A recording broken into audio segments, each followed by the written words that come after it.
Bonjour, c'est Ursule encore. On est le 15 novembre 2024. Alors, je viens sur la trompette aujourd'hui encore. Je viens proclamer le retour de notre Seigneur Jésus-Christ. Amen et alléluia. Soyons tous bénis. Soyons remplis de sa joie. Amen.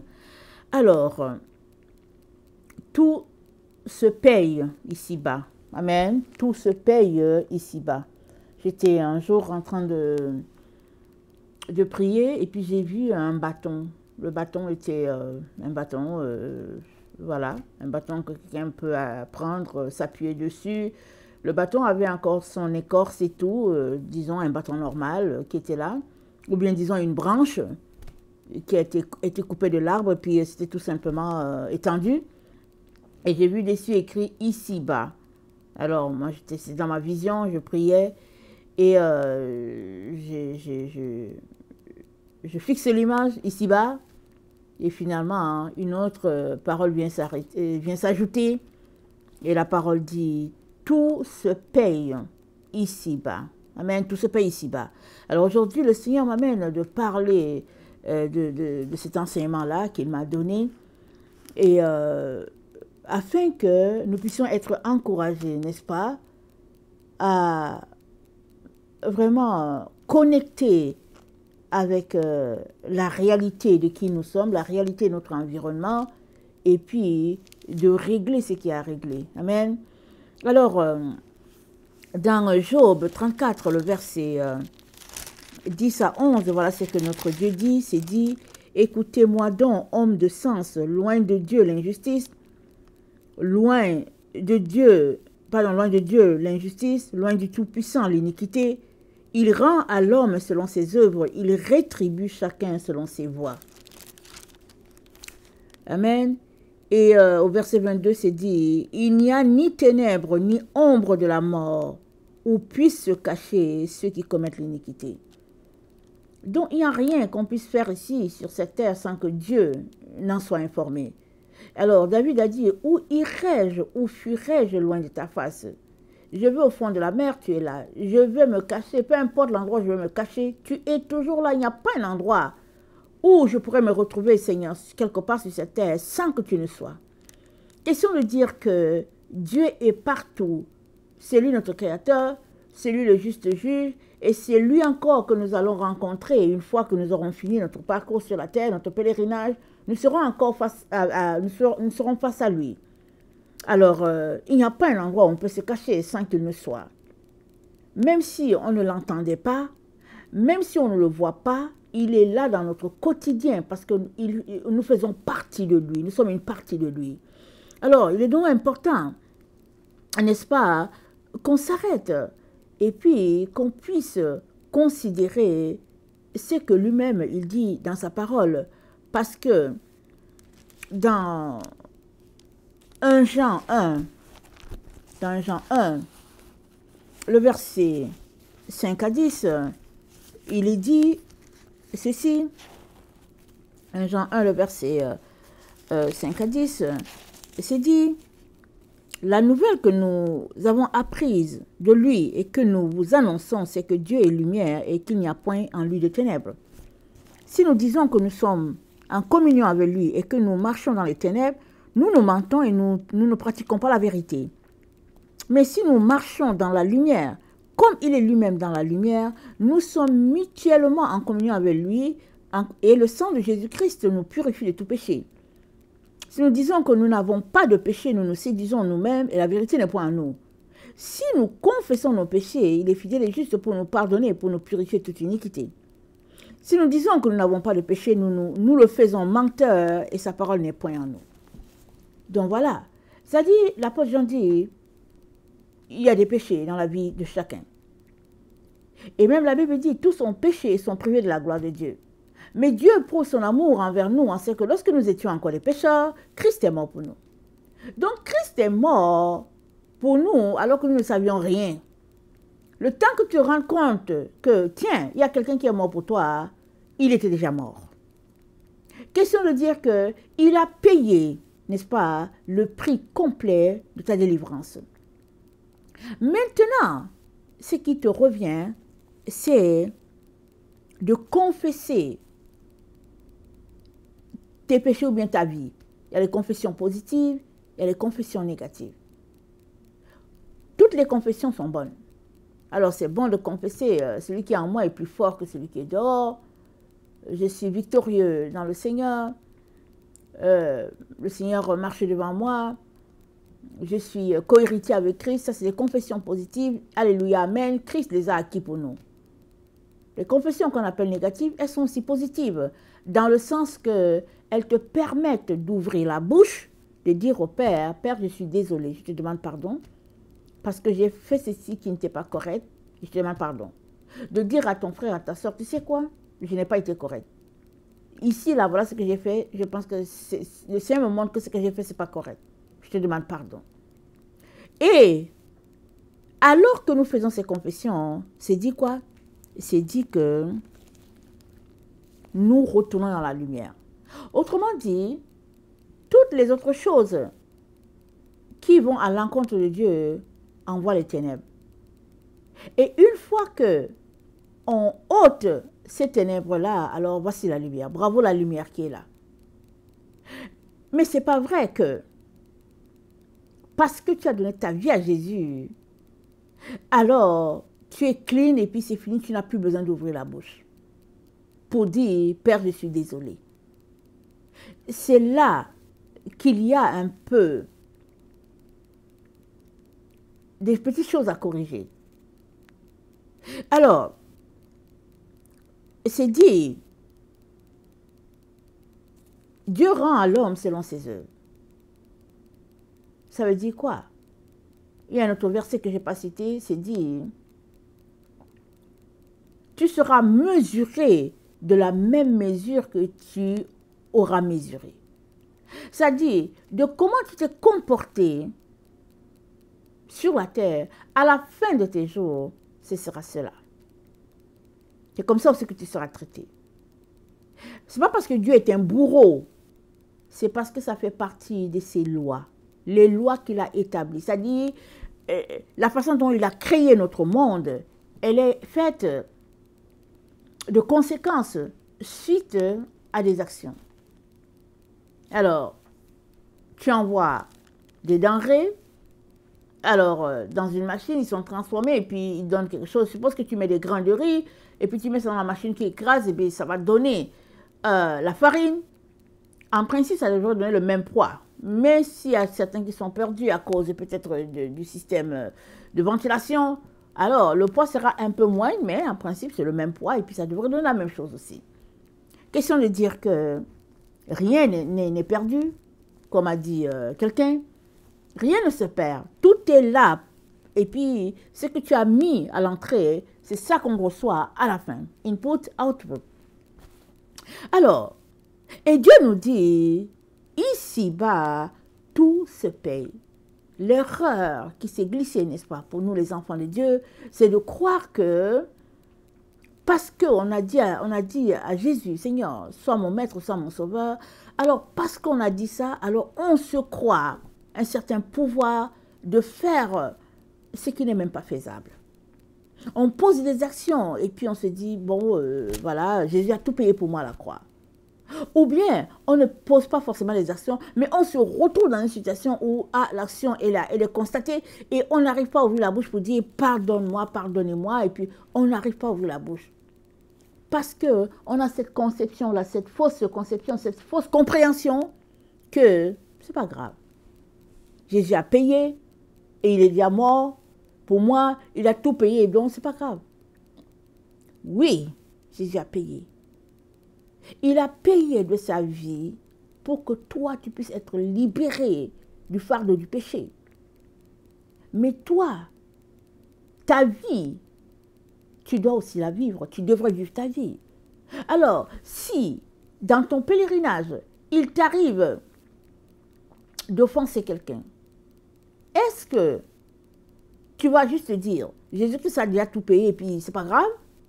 Ou bien, est-ce que en toi, il y a ce témoin-là qui te dit, tu sais quoi? Il est important que tu aies demandé pardon ici parce que ici, là, tu as offensé. Il est important. Alors, notre Dieu pointe cela parce que c'est une grande faiblesse dans la vie de ces enfants.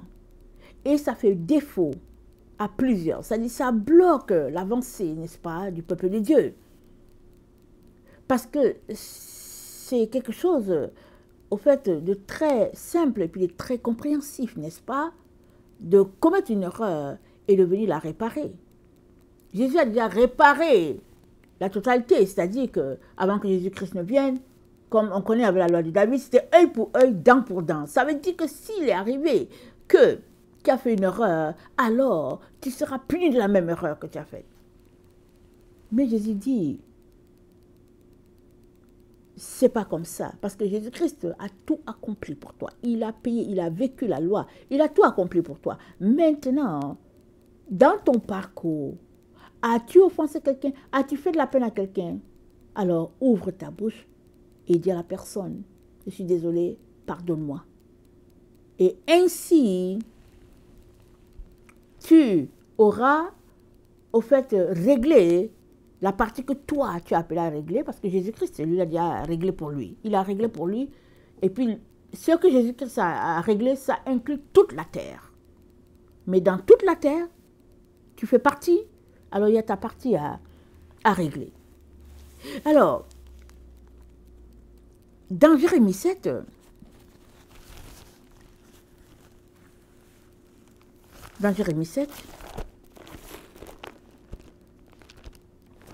excusez-moi, au verset 3, c'est dit, ainsi parle l'Éternel des armées, le Dieu d'Israël, réformez vos voies et vos œuvres, et je vous laisserai demeurer dans ce lieu. Ne vous livrez pas à des espérances trompeuses en disant, c'est ici le temple de l'Éternel, le temple de l'Éternel, le temple de l'Éternel. Si vous réformez vos voies et vos œuvres, si vous pratiquez la justice envers les uns et les autres, si vous n'opprimez pas l'étranger, l'orphelin et la veuve, si vous ne répandez pas en ce lieu le sang innocent, et si vous n'allez pas après d'autres dieux pour votre malheur, alors je vous laisserai demeurer dans ce lieu, dans le pays que j'ai donné à vos pères d'éternité en éternité. Mais si vous vous livrez à des espérances trompeuses qui ne servent à rien, quoi dérober, tuer, commettre adultère, jurer faussement, offrir de l'encens à Baal, aller vers d'autres dieux que vous ne connaissez pas, puis vous venez vous présenter devant moi, dans cette maison sur laquelle mon nom est invoqué, et vous dites, nous sommes délivrés. Et c'est afin de commettre toutes ces abominations. Est-ce à vos yeux une caverne de voleurs, cette maison sur laquelle mon nom est invoqué?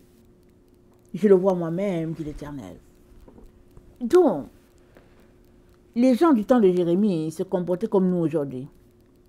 Et puis nous, on se comporte un peu, une coche un peu en dessous d'eux. C'est-à-dire la dégradation, n'est-ce pas, des mœurs dans notre temps, c'est vraiment pathétique. Et Jérémie pointe ce qui se passe dans notre temps. Le Seigneur dit, ne vous livrez pas des espérances trompeuses en disant, c'est ici le temple de l'Éternel, le temple de l'Éternel, le temple de l'Éternel. Et si on rapporte ça dans notre temps, on peut dire, l'espérance trompeuse serait que, oh non, mais j'ai donné ma vie à Jésus, ça fait 10 ans, alors je suis chrétien.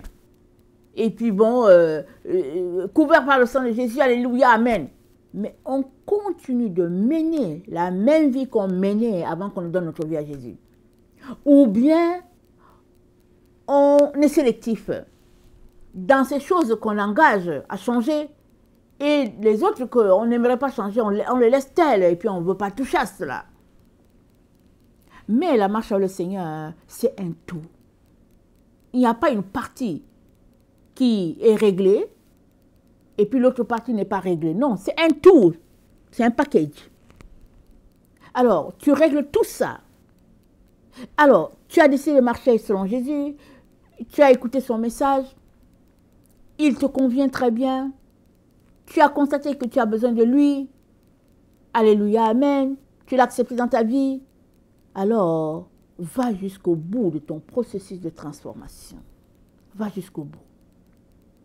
Alors que tu marches pour t'améliorer, c'est-à-dire te sanctifier, ce n'est pas toi qui le fais. C'est le Saint-Esprit en toi qui t'aide à te sanctifier. Et comment le fait-il? Il t'aide à regarder en toi, au fait. C'est en toi que tu devrais regarder, pas en l'autre. Souvent, on peut être porté pour dire que, oh ouais, j'ai écouté un message, ce message-là, c'était vraiment pour Ursule. Quand je l'ai écouté, c'est un message pour Ursule. Ok, on va le lui envoyer. Tlac. Voilà un message que j'ai écouté, c'est ton message. Ok, mais moi, je ne l'ai pas écouté. Alors, si Dieu a permis que toi, tu l'écoutes, qu'est-ce que tu as tiré là-dedans comme bénédiction avant de dire que ce message, c'est pour Ursule? Qu'est-ce que tu as tiré dedans? Parce que, alors que tu marches avec le Seigneur, il te transforme de gloire en gloire si tu acceptes de regarder à toi ou bien en toi pour faire sortir toutes ces choses-là qui te bloquent, t'empêchant d'aller plus loin dans ce que Dieu a pour toi. Alors, dans le verset 5, c'est dit, si vous réformez vos voies et vos œuvres, si vous pratiquez la justice envers les uns et les autres, si vous n'opprimez pas l'étranger, l'orphelin et la veuve, si vous ne répandez pas en ce lieu le sang innocent, si vous n'allez pas après d'autres dieux pour votre malheur, alors, il énumère et il dit alors. Alors, il y a toutes ces choses-là qui sont des œuvres de sanctification. Mais ça ne veut pas dire qu'au fait, tu es plus pécheur que qui que ce soit. Non. Pourquoi te sanctifies-tu? Pourquoi choisis-tu de te sanctifier après avoir donné ta vie à Jésus? C'est parce que tu es reconnaissant de ce que Jésus-Christ a payé le prix pour toi. Tu te mets à la position de Jésus et tu te rends compte qu'au fait, c'est toi qui devais être à cet endroit-là parce que Jésus n'a pas péché. C'est toi qui devais être là. Alors, ta reconnaissance envers ton Seigneur fait que tu décides tout simplement de laisser cette vie-là que tu mènes, qui ne lui est pas agréable. Tu décides de laisser le mensonge, tu décides de laisser la vantardise, tu décides de laisser toutes ces choses-là qui ne sied pas dans ta relation avec Dieu, tu décides de laisser ça à cause de ta reconnaissance à Dieu. Et ce n'est que ainsi, n'est-ce pas, que tu pourras avancer, et Dieu te fortifiera en te disant comment faire pour régler ce problème-là qui est comme quelque chose de redondant dans ta vie. Oui, souvent, on peut avoir des liens qui sont là, année après année, c'est les mêmes choses qui reviennent, et puis souvent on est découragé, on se dit que mais non, c'est pas possible que je sois encore tombé à cet endroit, mais c'est pas croyable. Tout ça, Dieu le sait, et il le savait déjà. Quand tu lui donnais ta vie, il sait tout cela. C'est à toi de te réconcilier, n'est-ce pas, avec tes faiblesses, en train de dire, Seigneur, j'ai un problème à cet endroit-ci. Seigneur, j'ai un sérieux problème. J'aime me moquer des gens. Jésus vient à mon secours. Aide-moi, mon Jésus-Christ, à ne plus me moquer, à ne pas me considérer supérieur, mais à regarder à moi et à changer ce qui devrait être changé. Alors que tu fais cette prière, le Seigneur va venir à ton secours et puis va t'aider d'être victorieux dans les différentes épreuves de ta vie. Alors, nous sommes toujours dans Jérémie 6, le verset 19, ça dit « Écoutez, voici je fais venir sur ce peuple le malheur, fruit de ses pensées. » Donc, c'est dit quoi? Tout ce pays ici-bas, ce sont tes pensées qui engendrent des conséquences. Et c'est le fruit qui sort de tes pensées. Il est donc important que tes pensées soient orientées sur le Seigneur Jésus pour que le fruit soit selon Jésus. Mais si tes pensées sont orientées vers les choses de la terre, les choses du monde, alors ce qui résultera sera fonction des choses de la terre. Et Dieu dit, ne vous livrez pas à l'espérance trompeuse. Ne va pas là, dans ces choses trompeuses-là, parce que selon le monde, il y a une façon de faire les choses, de mener la vie. Selon Dieu, il a aussi ses normes qu'il nous a tout décrit. Au lieu de se retrouver, n'est-ce pas, à naviguer entre les deux, ce serait mieux de choisir ce qu'il y a de mieux, c'est-à-dire marcher selon les voies de Dieu, Et maintenant, hein, faire le deuil de cette autre chose qui te garde toujours captif et toujours captive. Donc,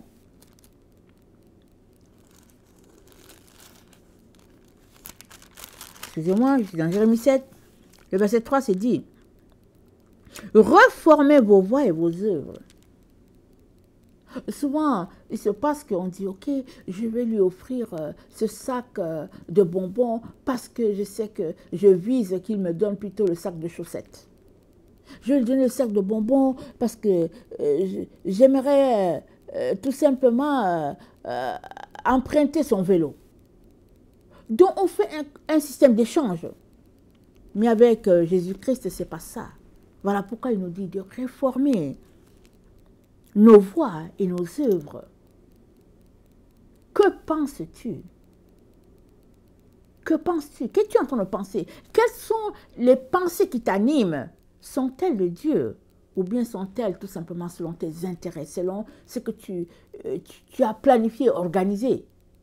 On l'a déjà vu dans notre temps, hein, la fin justifie les moyens.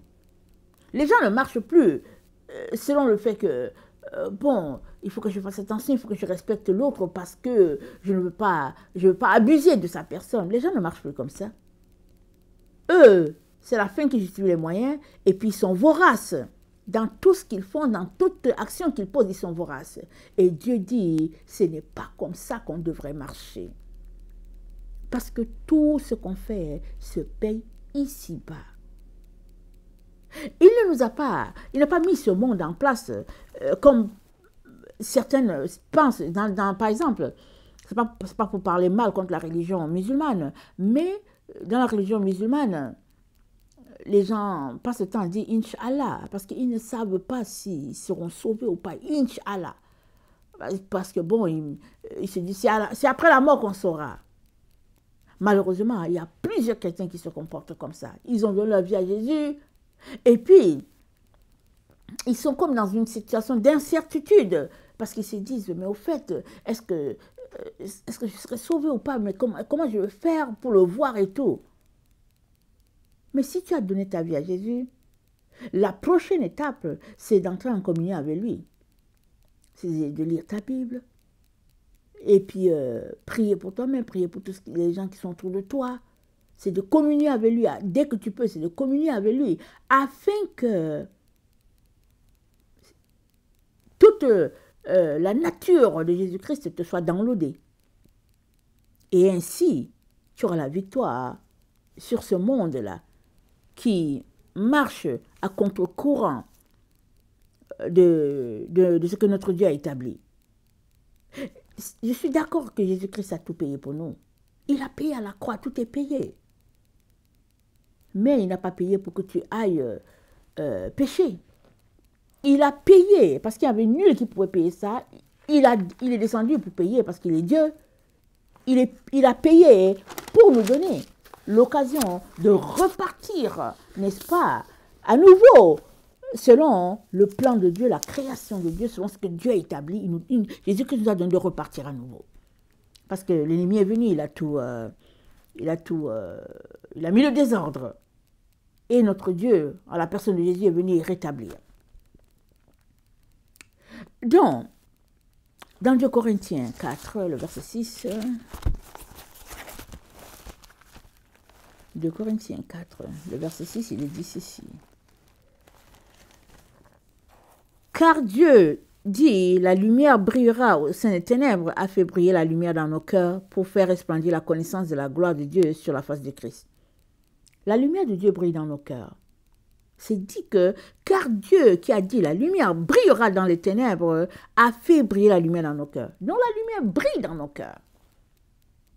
Mais si ça ne se voit pas, c'est parce qu'il y a aussi autre chose qui brille.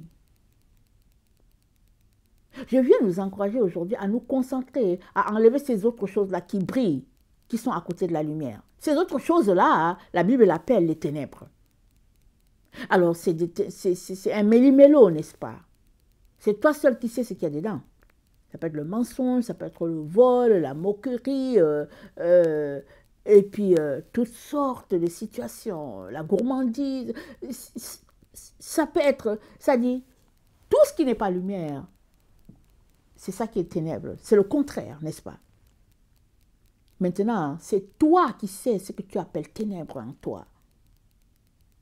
Et la lumière est déjà dans ton cœur. Jésus-Christ, par sa mort et sa résurrection, l'a fait briller dans ton cœur. Ça brille déjà, c'est là, c'est déjà établi en toi.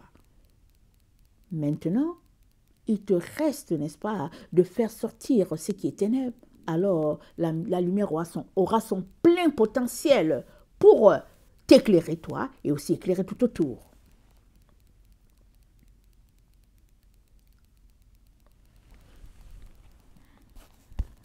Un Jean 1,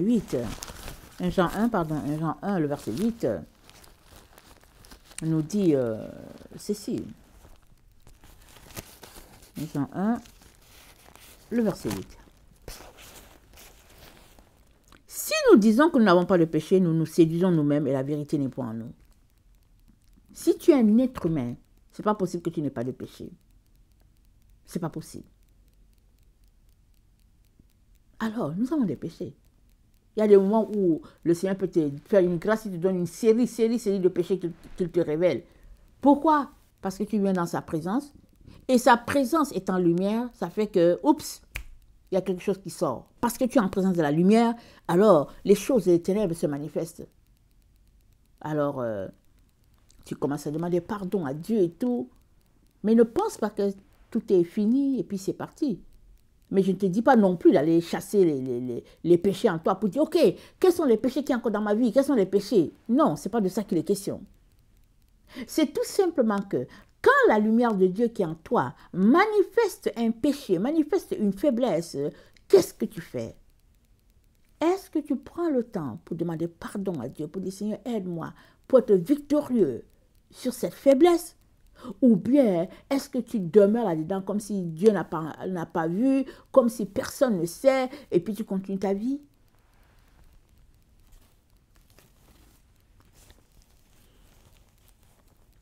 Un Jean 5, le verset 19 nous dit, petits enfants, c'est la dernière heure. Et comme vous l'avez appris, qu'un antichrist vient, il y a maintenant plusieurs antichrists. Par là, nous connaissons que c'est la dernière heure. Ils sont sortis du milieu de nous, mais ils n'étaient pas des nôtres, car s'ils eussent été des nôtres, ils seraient demeurés avec nous. Mais cela est arrivé pour qu'il fût manifeste que tous ne sont pas les nôtres.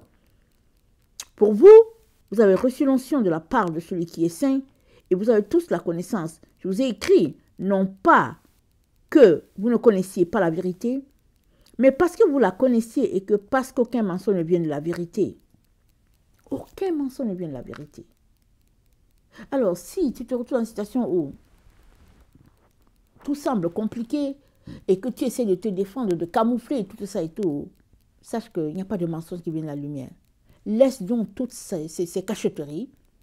Va devant Dieu pour dire, Père, j'ai besoin de ton aide. J'ai besoin de régler ce problème-là. Parce que je suis désolée d'avoir posé cette action. Pardonne-moi. Purifie-moi, lave-moi, aie compassion de moi, aide-moi à être victorieux la prochaine fois. Et Dieu va t'aider. Il va t'aider. Alors, tout se paye.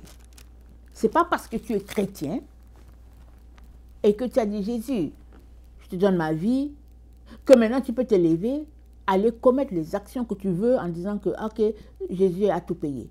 Il y a plusieurs personnes qui confessent Christ et puis qui décident d'aller pécher et puis vont venir demander pardon. Oui, ils fonctionnent à l'envers.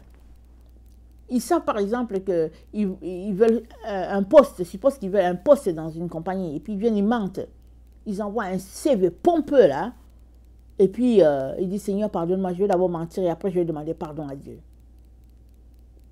Est-ce que tu as seulement pensé, si c'est ton cas, est-ce que as-tu déjà pensé que Dieu est le Dieu de miracles et qu'il est capable de te faire entrer dans cette boîte-là, même sans ton mensonge là que tu viens de fabriquer? Ou bien, si les conditions sont telles que tu ne peux pas entrer dans cette boîte, c'est peut-être parce que ce n'est pas l'endroit où Dieu te veut. Peut-être parce qu'il te veut ailleurs. Que dirais-tu de prendre le temps pour chercher la face de Dieu pour dire, Seigneur, qu'est-ce qui se passe? C'est où, Seigneur? Pardonne-moi, mais je ne veux pas me compromettre. Je veux plutôt te laisser être pleinement Dieu dans ma vie, afin que ta gloire soit manifeste en moi. C'est à cela que Dieu nous appelle. C'est faux de penser que l'on peut s'élever, agir comme on veut, et après dire que oui, Seigneur, pardonne-moi, et puis demain, on sait qu'on va aller faire la même chose. Demain qu'on arrive, on fait encore la même chose, et on revient, Seigneur, pardonne-moi. Ça veut dire quoi? Ça veut dire qu'on est en train de jouer avec Dieu. Parce que la confession suppose un aveu. Amen? La confession suppose un aveu. Alors, quand tu avoues quelque chose, tu as ce ressenti-là, ce malaise-là, de savoir que tu as fait ça. Et tout ce que tu veux, tu ne veux plus offenser ton Seigneur. Parce que tu lui fais tellement de la peine que tu ne veux pas l'offenser. Parce que tu l'envoies encore à Golgotha. Il a déjà payé. Il ne va pas encore retourner sur la croix. Mais par tes agissements, tu le renvoies là-bas. Il est donc important que tu arrêtes d'agir de la manière qui fait de Dieu un menteur, comme on l'a lu dans l'épître de Jean, mais que tu agisses en personne responsable, désireux, n'est-ce pas, de régler ce qui a réglé dans sa vie. Si tu as un problème de mensonge, viens devant Dieu pour dire, Seigneur, j'ai un problème de mensonge, c'est grave, Seigneur. Viens m'aider, je ne veux plus mentir. Et alors que tu as prié comme ça, la Bible dit, si nous confessons, il nous pardonne.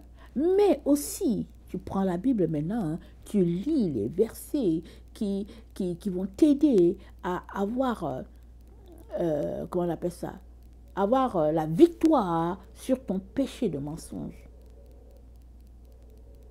Oui, une fois que tu viens devant Dieu, il ôte la chose.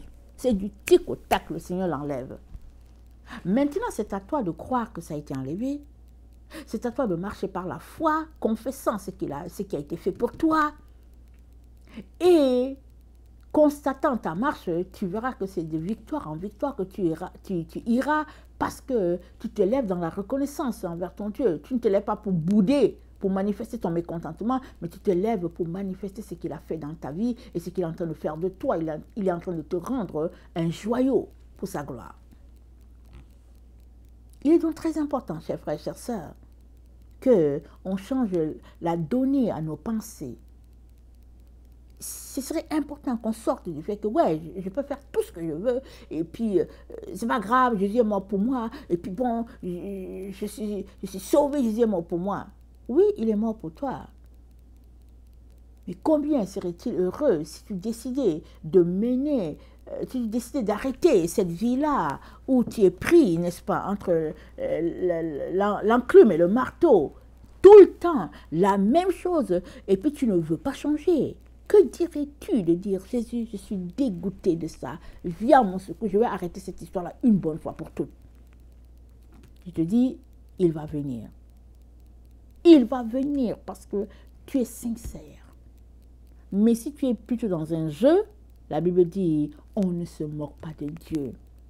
Ce qu'on sème, on le récolte. Voilà pourquoi Dieu nous dit, tout se paye ici-bas.